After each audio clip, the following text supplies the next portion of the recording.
Bismillah ar-Rahman ar-Rahim. Assalamu alaikum, everyone. I'd like to thank you all for inviting me to your blessed community. And I think it's a beautiful day here, and you all took the time to come here to listen to various speakers here. And this is a beautiful occasion where you try and bring different speakers with different perspectives and trying to open up your minds to try to listen to how they view things, even if they are different. So as part of the questions that was posed, it was about challenges that we face in our communities. Um, well, I think for the most part, we are doing pretty good as a community in terms of, in spite of all the Islamophobia that you hear and you face, we are rising up to the challenge. And if the latest incident is testimony to that fact, where the anti-Islam film was produced, I think the Islamic community across the United States reacted very well to it. Unlike elsewhere in the world, I think we proved ourselves that we were educated and we knew how to respond to this hateful film. As our leadership, Islamic leadership in America gave us good guidance, they said just ignore this trashy film and instead build on the goodness, on the mercy of Prophet Muhammad, peace be upon him. Try and espouse all the values that he espoused, basically. So in terms of how we can do better, I think we all need to be critical thinkers, better planners, and we have to have develop a better degree of a spirit of accommodation. And I mentioned that because I think with time, what's going to happen is you're going to encounter people coming in with different perspectives, different schools of thought, different affiliations. So our Islamic centers need to open up even more than what we are. We have to accommodate our sisters in the masjids in a better way. And I think gone should be the days where they're pushed to the back of the masjid. So we have to make sure that they have equal amenities at the masjid when they come to the masjid. They should be treated more respectfully when they come to the masjid. Not that we are not doing it. I'm just putting it out there because if you take Turkey, for example, the government has ordered a review of all the masjids to make sure that the women are accommodated better out there. And likewise, I think we can give them more importance at our masjids. That's just an example that I'm putting out there. And I'd like to perhaps give this quote from Ibn Qayyum, who said, women are comprise of half of the world in terms of population, and they give birth to the other half of the population. So I think that speaks itself for the importance of women. Being here, I arrived here 40 years ago, and I've seen the landscape grow as immigrants either came to assimilate or desperately hold on tight to their cultural traditions. Many of our forefathers, Muslim students who started arriving here in the 60s, did not intend on remaining permanently. Even after securing jobs in their chosen professions, most intended to return home. Like other immigrants, these newcomers felt profoundly alienated from American culture and society, and they basically believe that they have two choices: either turn their backs on their culture and deen and assimilate, or hold on to their cultural beliefs and do not participate in this Western society.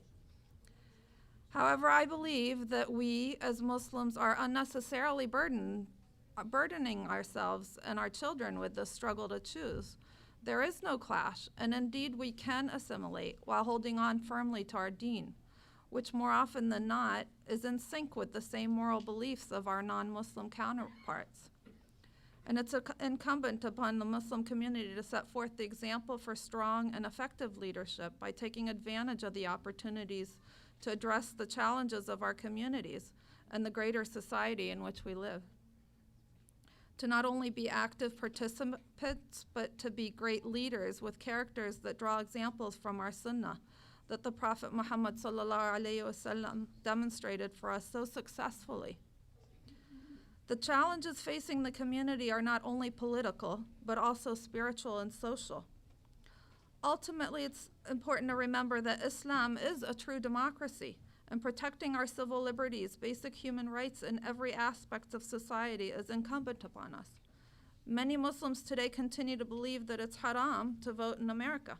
In reality, we must learn to identify the wrong and do as our great Muslim leaders have taught us, such as Abu Bakr radiallahu anhu, who said, "If I do wrong, set me right," realizing that a legitimate government must allow itself to be checked, and that this is consistent with our Islamic principles and law. Many challenges that our youth are facing revolve around embracing who they are and how they fit into the larger fabric of America. When our youth are told to hold on to their deen and not to integrate, and that doing so is somehow haram or disloyal, they're rejected by their parents who are trying to hold on to their culture and by their American peers with whom they're trying to assimilate and fit in. They end up with a classic identity crisis. At the same time, many of our youth are actually more observant than their parents and are searching for a Muslim identity that will allow them to integrate American culture while being true to Islam. An identity that allows them to serve as ambassadors of their faith as they reach out to non-Muslims to forge a greater understanding of Islam. This is where organizations such as ILIA can play a vital role to equip us with the right tools as we not only reach out to the broader communities, but to feel empowered to become great leaders. Muslims will feel empowered when we maintain our identity and be true to our faith, establishing confidence as we build fruitful gardens, such as the Green Sprouts, and compete in contests that challenge the minds and build our self-esteem. Currently active, healthy Muslims are realizing that we can make a difference in our own community and that we can do da'wah by becoming more active in our day-to-day activities, such as participating in PTAs and scouts and clubs and homeless shelters, food banks, nursing homes, and various outreach programs. And this is how we build our character and reputation to become the best leaders. Muslim women in America often face discrimination from their own Muslim community, often brought in by immigrants who have cultural baggage with no Islamic foundation that does not translate well and sometimes demeans women. Some of the most serious problems that American women face include domestic violence, abusive divorce and child custody laws, abuse of the polygamy system, and isolation and exclusion from various leadership roles. Unfortunately, today we have too much inefficiency and not enough sharing of resources among our masajids, and we face administrative, organizational chaos and power struggle that lead to much wasted energy that can be better utilized to produce more, rather than talk about madhahib differences and less productive uses of our times. If we can learn to respectfully accept each other's differences and leave this kind of talk to scholars, we can unite and move forward and be more productive and ultimately the most successful leaders, inshallah.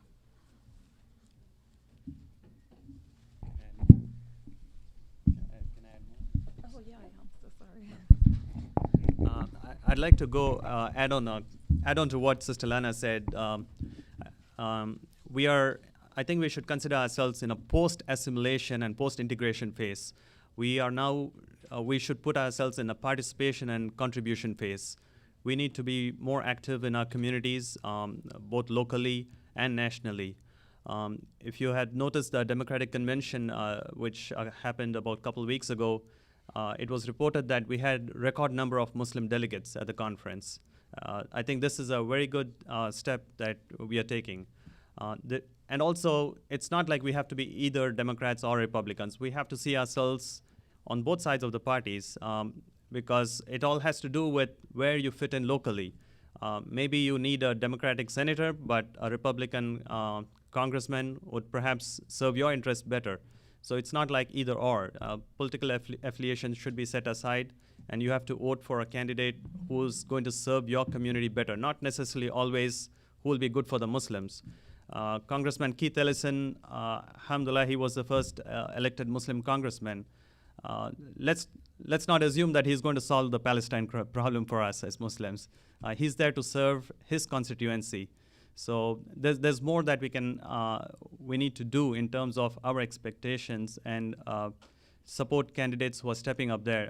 In my own state, there is one representative, local state representative by name Rashida Tlaib. She's the first Muslim elected congresswoman, state house representative in Michigan, perhaps in the country, if I'm not mistaken. Her father came to this country as an immigrant with just 4 years of schooling. This is an achievement for this family that she's a state house representative now. Her mother is not very well informed, and she thinks she's a senator. That's what she thinks. So this shows that in spite of what the family came in terms of knowledge and experience, the children have had this opportunity here. It's a land of opportunity, as it said, to grow, to rise to this position. Also, in terms of social challenges, I think this message is for the youth here. I think we have one of the problems that we face in our community is in terms of marriages. Our youth are not able to find their right matches. My advice to the youth is there's no perfect husband for the sisters who are looking, and vice versa for the brothers. Marriages are something you need to make happen. So I say this out of concern because I hear that there's a huge number of sisters who are not married at this time in the Muslim communities. And there's also a problem in terms of Muslims trying to, or rather feeling that if somebody's wearing a hijab, she's too much into religion, or vice versa, if somebody's too modern. We got to strike a balance and make things happen. So that's my advice to the youth. Let me see if I can touch on a couple more points. We should also show humility, respect, and consistency in our behaviors. We come in with diverse opinions and views, and as Sister Lana mentioned, different madhabs, people come to the Islamic centers. So we have to show humility in terms of knowledge, respect others' opinions, and try to be as accommodating as possible. Jazakumullah khair.